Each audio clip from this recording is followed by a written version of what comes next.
let's move on now to the Los Angeles Chargers in our NFL free agency recap series. But before we get into that, if you have not already, hit that subscribe button. Also ring that bell to get notified when we create new content. It's the easiest way to help out the channel. And Ryan and I, we're producing so much more content. Even then, after the draft, we're going to be doing a whole summer series of just what each team has to do to be successful to win the Super Bowl series. So it's going to be something that you want to check out for all you Charger faithful fans. And Ryan, let's get into it. So the Chargers have had, compared to, we just did the Raiders video. You go check that video out. They've had a much more low-key type free agency season. Raiders made a lot of moves, a lot of moves, and the Chargers have been much more subdued. And so let's kind of just get into some of the main things that they have done so far. The first one to me that is sticking out right now on their loss side, people who are not returning back, is left guard Matt Feeler. It seems like he's not returning. He was released. He was released. He's 31. I think they kind of want probably go into a different direction, and that he has not been re-signed anywhere else. Another one, also Drew Tranquil, the linebacker, played over 90% of their defensive snaps last year. He will be playing still in the AFC West, but for the Kansas City Chiefs.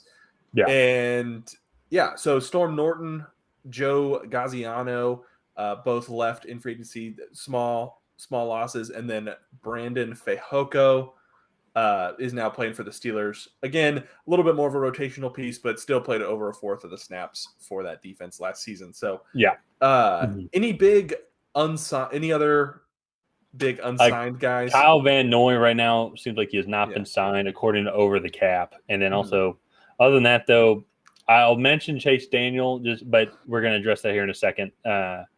Just because I only mentioned it because that's like the other top one. But they re-signed Easton Stick, so he's going to be the main backup. Bryce Callahan, cornerback, is the only other notable option that has not been. Nasir Adderley, for me, was a noticeable one.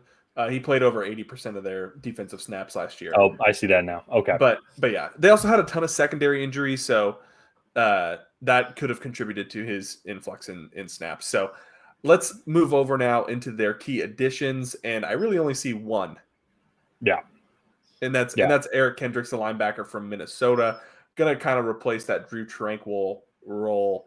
And I think they just signed him to a 1-year deal with about $6.5 million in guarantees. So 2 years actually, but I guess there could be a team option. Maybe I have not seen the details of the contract, but he only has 6.5 guaranteed, and he's getting paid about 6.5 this year. So so they could be like, hey, do really well. He is 31 too, so that could be kind of part of it. And so this Chargers team going to be pretty similar, I think, to what they were like last year. Hopefully, just kind of keep improving on. They did lose DeAndre Carter, and that's one thing. Kind of, I guess, I transition to what I think that they can do in the draft is losing DeAndre Carter. Now, as of right now, they only have 5 receivers on their depth chart, according to OurLads.com. They have as many receivers on their depth chart as tight ends. Both have 5. So very interesting to see. Gerald Everett's on the team, but he's getting up there in age. They have re-signed Donald Parham this offseason. And so it's tough to me. They did lose some people in secondary, as we had talked about. But to me, I think it's hard for me to get past the fact that they're probably going to go receiver here with this first pick, especially looking at how many people that they have on the depth chart right now. And we're this far into free agency. I don't know who you can go and sign. Maybe you can make a trade, but you need to go get some depth there. Yeah, and there is some decent speed in this receiver class, but it's not nearly as strong as we've seen in some of the other classes. And I think that's primarily what they're going to be looking for, is that speedy wide receiver, like maybe a Zay Flowers or Josh Downs. Yeah. So I think they could definitely go that way. Another option I think that they could definitely do, get an edge rusher or an interior defensive lineman. Just continue to bolster up that run defense and try to be more balanced on defense. And then lastly, this one is a little bit rumor based. However, Austin Eckler has been allowed to seek a trade by the organization. and I think this could be a Bijan Robinson landing spot for sure. Yeah. And I know that's trying to maybe stick a square peg in a round hole by trying to cover up for like the lack of depth at wide receiver. However, I think that would actually really balance out this offense and might give them more flexibility in terms of actual play calling. They might be able to throw a more diverse attack at defenses around the league. Yeah.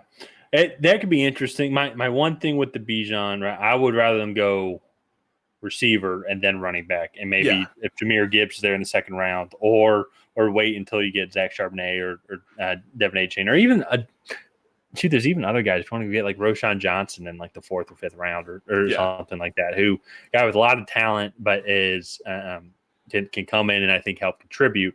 And kind of be a running back by committee, maybe can help and grow, similar to how Austin Eckler started with the Chargers. And so, but that to me is what really sticks out, because there's still some other holes, as you mentioned, like they have Asante Samuel Jr. and Derwin James in the secondary, but I think they could also add some more depth in the secondary department as JC well. Jackson, they just signed last season. All three of those guys were just injured last year. Yeah. Where is J.C. Jackson here? I don't see him on the depth chart on our lads, actually. You should be. Yeah. Oh, I see it. Oh, okay. I see him now. They have him as the backup. Interesting. Oh. Behind Michael Davis. Maybe it's just because he tore his patella, but that's a pretty major injury. So I think that is another area that they could address. I still think this offensive line also battled a lot of injuries and could be playing a lot better in 2023 without too many additions. So maybe adding a couple depth pieces in rounds would be good.